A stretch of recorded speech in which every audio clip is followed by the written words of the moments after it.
I do not agree with how gum disease is currently being diagnosed. It's leading to way too many false positives. Dr. Trivedi, we're gonna save your teeth. This is currently how it's being done. Go down to the dentist during their initial comprehensive exam. They're gonna take some x-rays, and then they're gonna do something called probing depths. That's where they take this little thing and they start calling out numbers, 3s, 2s, 4s, 5s, all these random numbers that you don't know what they mean. It's okay, we know what they mean. What they're looking for is bigger the number, the more attachment loss, meaning there's more bone that's being lost, and they can create what's called, there's a thing called a periodontal pocket. More pocket, the deeper the pocket, the bigger the number. We don't want pockets. That's where we know you have gum disease.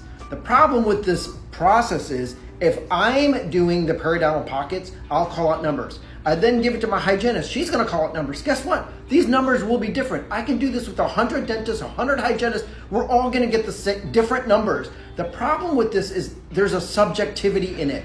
It should be objective. I'm gonna diagnose you. I need objective data. That leads to accuracy. Subjective data leads to inaccuracies. And when the entire system's based off a subjectivity, we have a lot of false positives going on. Now, this also causes false positives. That is something called clenching. I've talked about it in so many videos. Clenching causes bone loss. Gum disease causes bone loss.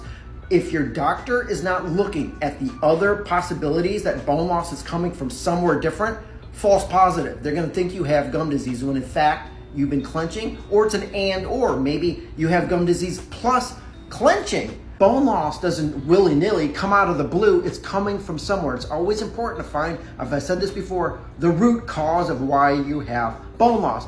It could be gum disease. It could also be clenching, but the doctor has to be able to tell the difference between the two. Because if it's just clenching, they think it's gum disease when it's not.